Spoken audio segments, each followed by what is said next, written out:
pessoal, estamos aqui com o Thiago da Fast Crew e vamos mostrar hoje aqui o segmento de impressoras 3D da empresa. Prazer, Thiago. Prazer. Beleza? Mostra pra gente aí como é que funciona isso aqui tudo. Que tanto de máquina de 3D que é isso aqui, ó. Olha o tanto de equipamento que tem aqui. 1, 2, 3, 4, 5, 6, 7, 8, 9, 10 impressoras 3D. Pra que serve? Ainda tem ali, ó, 11, 12, 13, 14, 15, 16. O povo aqui. Lá de baixo? Mais um lá embaixo, 17 impressoras 3D. Pra ver se vocês gostam de uma impressora 3D, hein? A impressão 3D ela facilita muitos processos de fabricação. Aqui na empresa a gente tem dois tipos mais específicos. Um que trabalha com filamento e outro que trabalha com resina. E ainda assim, dentro desses dois, a gente consegue ampliar com vários materiais diferentes, como ABS, PLA, Tritan. E na resina temos resinas de densidades diferentes. Temos resinas flexíveis, temos resinas mais rígidas, temos resinas para a área odontológica, não no sentido de entrar em contato com a boca, mas no sentido de fazer o molde que possibilite não ter que fazer aqueles processos com gesso. Então, tem uma gama muito grande de possibilidades e praticamente tudo que você conseguir criar em um ambiente virtual, você consegue replicar no ambiente físico. Tá vendo só? Então, resumindo, cada impressora dessa é para uma função diferente, não é isso? Para um material diferente, um tamanho diferente.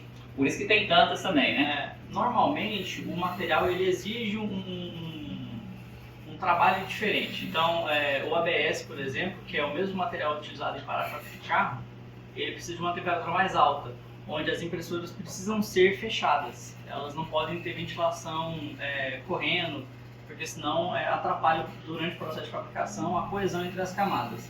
Agora, o PLA, por exemplo, ele precisa de ter ventilação.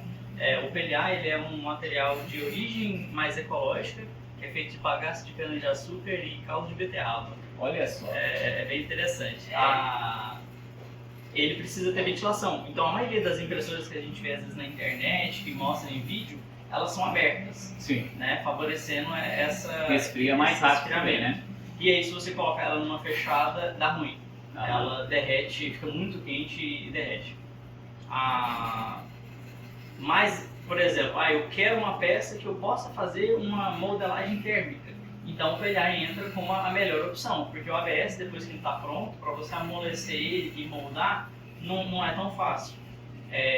Da mesma forma, se eu quiser fazer uma engrenagem, por exemplo, que precisa de uma resistência mais forte, ou uma outra peça mecânica, o PLA já não consegue atender tão bem.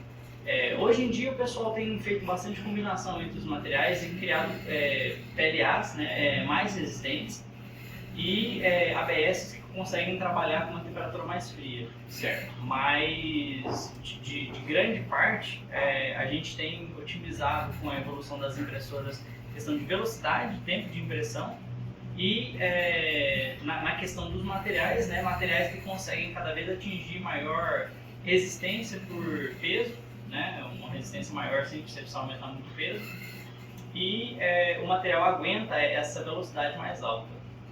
E os equipamentos que trabalham com resina, tem uma resistência diferente, no caso, em relação aos plásticos, ABS, e outros materiais? Normalmente a resina ela é mais cristalina, no sentido de, se ela quebrar, ela literalmente vai fragmentar que nem uma peça de cristal, um vidro. Quando a gente começou a empresa, nossas resinas eram todas nesse estilo quebradiças, vamos dizer.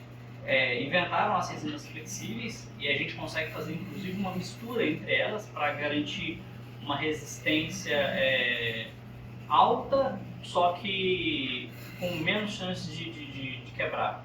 Na engenharia a gente chama de frágil, quando a peça é dura, mas quebra fácil, e no caso mole, vamos dizer, quando ela consegue absorver esse impacto sem danificar. Sim, e no hoje, caso, uma resina ia cair no chão e ia quebrar, né? Um plástico ia suportar mais. Essas pecinhas do xadrez que a gente tem aqui, por exemplo, elas são todas feitas nesse tipo de material. Olha só que bacana. Elas são feitas nesse tipo de material. Você consegue vê um detalhamento muito bom. Você consegue ver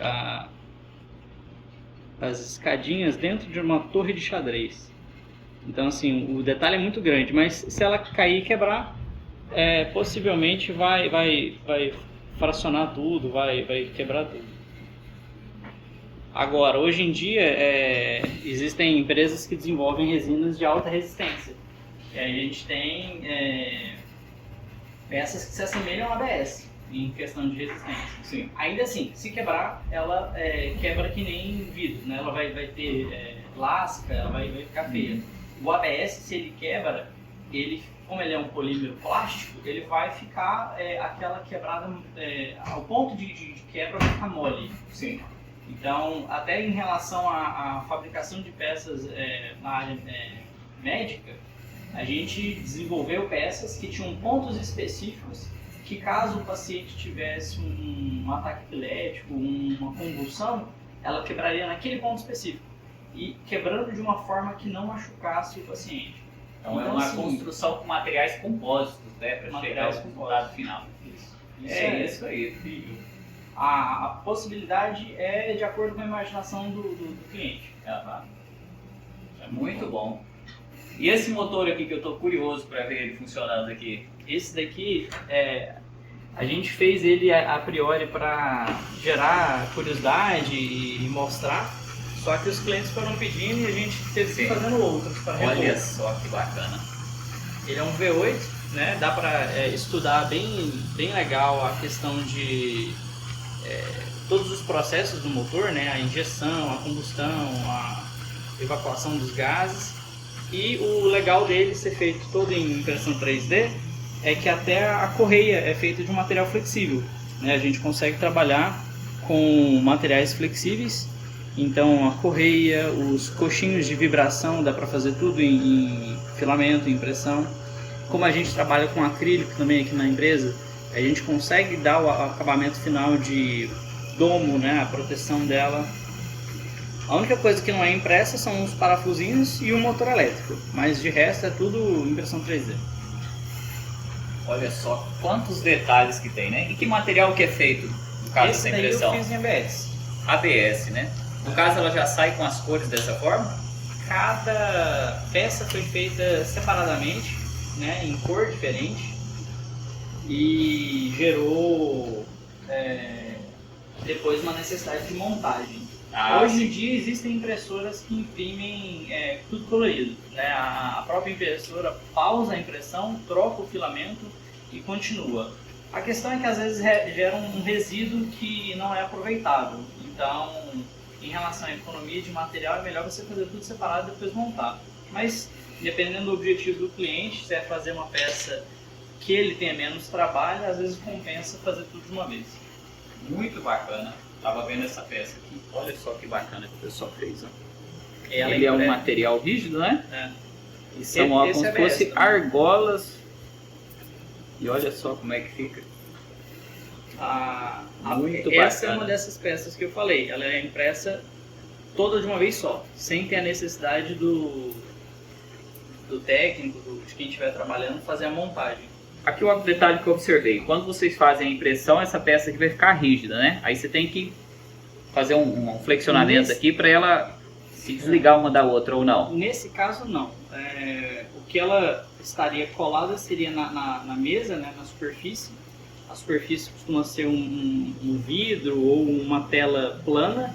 E aí a gente consegue ver que ela fica meio espelhada por conta disso. Mas depois que descolou da mesa, ela fica praticamente toda solta. O que pode acontecer é, igual você falou, às vezes uma partezinha ou outra fica coladinha, mas é frágil, né? Não é tão rígido assim. É isso aí. É muitas possibilidades, muita coisa que dá para fabricar, né? E essas impressoras aqui de modo geral, o que a gente tem aqui de diferencial de uma para outra? Nós temos uma primeira aqui feita de uma estrutura de metal. O que é a diferença aqui dessas impressoras, basicamente aí? Essa de metal que você falou, ela foi a primeira que a gente adquiriu. Ela é uma polonesa, ela tem uma possibilidade de mudar o cabeçote, a ferramenta, para outros tipos de fabricação. Ela tem CNC Halter nela, ela tem possibilidade de você colocar laser, ela tem a possibilidade de você colocar até extrusora de alimento.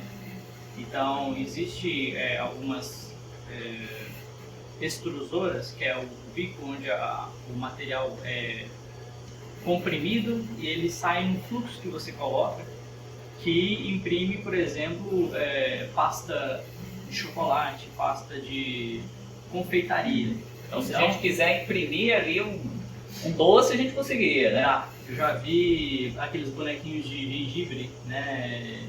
Que é um bonequinho biscoito em formato de pessoinha.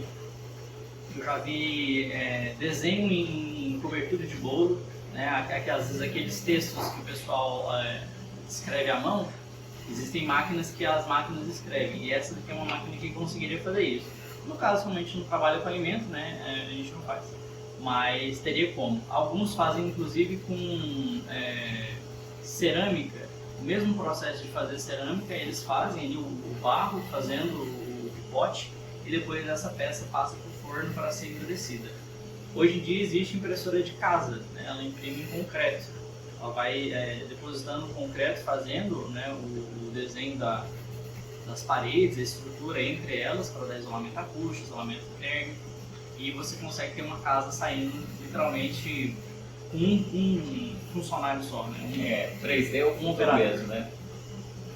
No caso que você perguntou das outras, né? Essa que foi a nossa primeira, a gente aprendeu a utilizar ela e trabalhar. Em relação à questão mecânica, a diferença dela é que ela movimenta a própria mesa e o carro de impressão ele sobe e movimenta só na horizontal, enquanto a mesa se movimenta na vertical. Essa outra aqui, ela é a nossa maior, ela tem uma área de 40 por 40 por 40, um volume de 40 centímetros por 40 por 40, e é a nossa maior. Ela trabalha, igual eu falei, né, com todos os materiais. No caso do PLA, a gente teria que abrir ela e botar uma ventilação forçada em cima. Essa daqui também ela é igual, só que uma área menor. As outras, essas todas aqui são de produção brasileira. São fábricas brasileiras. Inclusive a gente já visitou as da GT Max. A diferença dessas três em relação às outras duas é que a mesa desce. A mesa de impressão desce. Sim, detalhes técnicos que no final das contas variam um pouco a questão de acabamento, de tempo de impressão. Vou pegar uma peça aqui para ver os detalhes. Essa daí é igual àquela malha ali. Ela também foi impressa toda no local e ela permite uma movimentação sem ter que passar por encaixe, sem ter que passar por muitos detalhes, ó. montagem. É interessante como que o projeto permite movimentar a peça e ao mesmo tempo está tudo unido. Uhum.